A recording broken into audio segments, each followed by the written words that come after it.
Hello, nice to see you again. My name's Ungjin and I'm from South Korea. Last time I mentioned the declining birth rate in Korea, and many of you wanted to know more about what is happening outside of Seoul, such as in Busan. So that's what I want to focus on today. And before we start the conversation, if you haven't liked this video or subscribed to my channel, please like this video and subscribe to my channel. Your support means a lot to me, so please subscribe to my channel. First of all, I have to say that birth rates are really complex. It's a multifaceted decision made by many people, so there are countless factors to consider before even formulating a good question. I think a very common mistake is to reduce Korea to just one doomsday data point, but in reality, it's a reflection of decisions of 50 million people. I think for a lot of people, even for Koreans living in Korea, we're all constantly exposed to sensational and dramatic news, so it's really easy to fall into cynical and pessimistic conclusions and essentially develop a very negative perspective. And this comes from my own perspective because back in 2002, the birth rate in Korea was already below 1.3, and even before I started university, my friends and I were reading Harry Dent's book on the demographic cliff. So this issue has existed much longer and it is much deeper than a quick cynical conclusion, and low birth rates are a problem in many countries, but because one conclusive doomsday data point is so appealing, we're tempted not to seek other perspectives.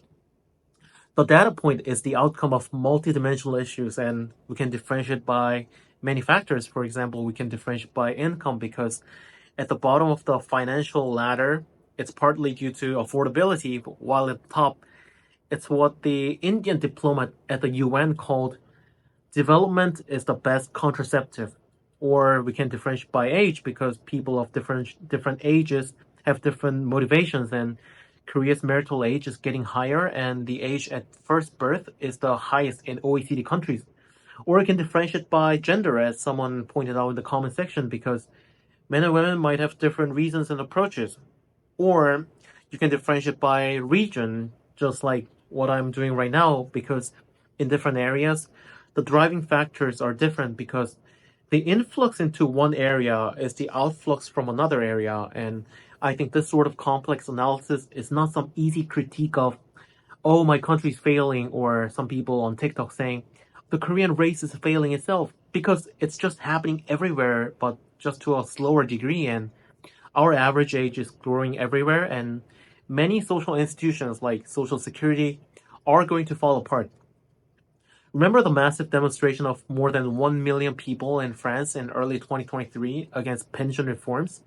The Macron administration was pushed to make the decision because the aging population couldn't bear the burden of retirees, and it's largely because France's birth rate has been below the replacement level since the 1970s. So, yes, there are specific Korean issues exacerbating it, but it's a global concern that requires a deeper understanding of the problem.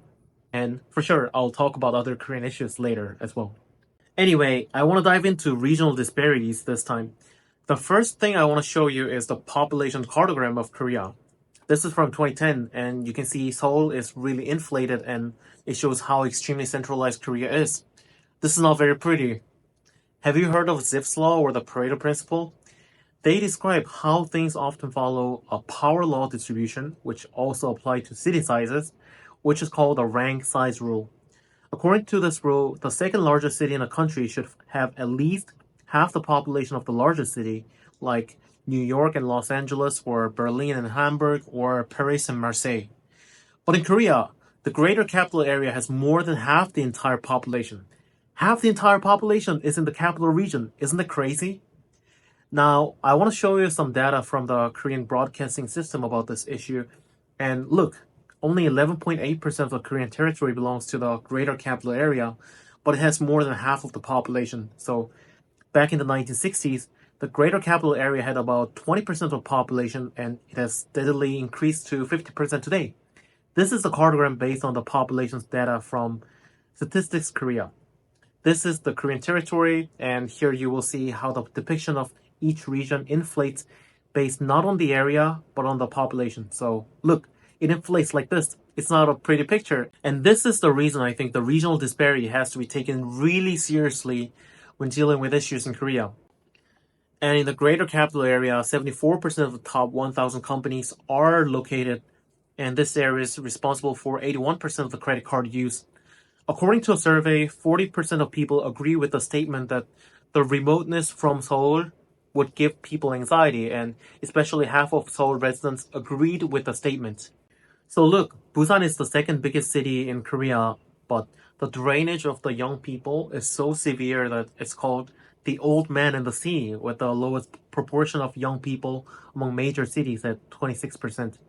This is a figure of how much of the population moved from their own region to the greater capital region, and of all the population moved, 56% of them are in their 20s and 30s. So here's what's happening outside of Seoul, and this is a big problem. There's a massive influx of young people constantly moving from regional areas to Seoul. This outflow of younger individuals from these regions raises the average age, therefore low birth rates. Some of those areas have an average age of 50. 50! And the government predicts that many of these regional areas are at risk of collapse. So you can see on the map, the red areas indicate a higher risk of collapsing, and most regions will be in danger.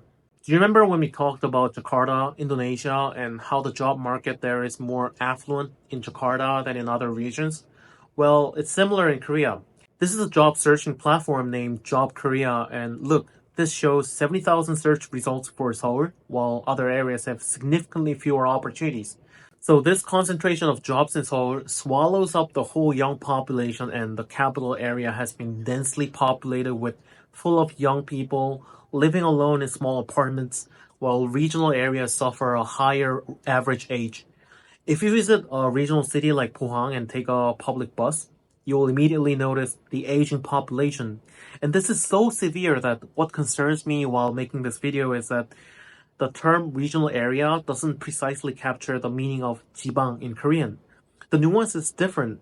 The statement people aren't living in the capital doesn't fully convey the subtle condescension often associated with life outside the great capital area. For example, the term jibangde, which translates to universities in regional areas, carries a casual contempt. And what I've been trying to explain in the previous video is that there is a subtle overtone that looks down on life in regional areas.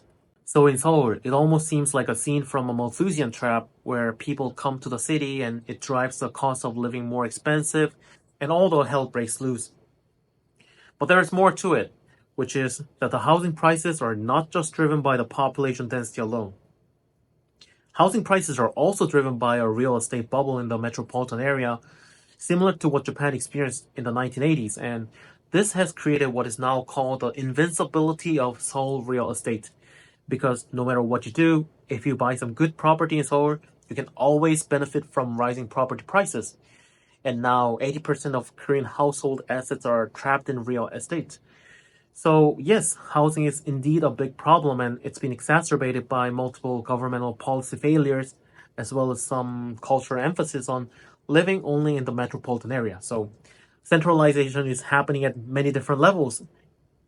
You know, there was one time a friend of mine did a cross-country cycling trip from Busan to Seoul, and he said the countryside in Korea looked so different, it even felt like it's still a developing country. So yes, the regional disparity is crazy. Before we finish the video, I want to add some other important perspectives.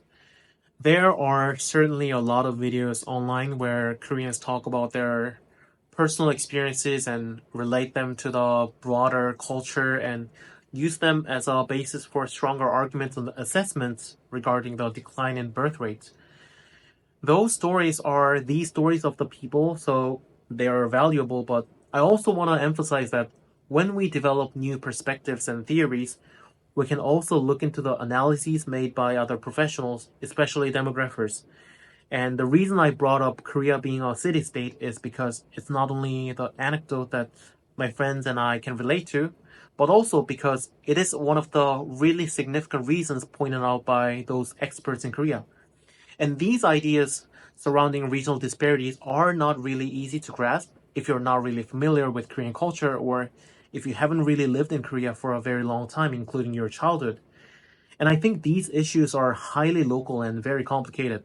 And personally, I find it disappointing to see governmental policies and cultural norms that drive people to spend time focusing on rather secondary or tertiary and other peripheral issues while the primary issue has been left to rot to become mold in the corner.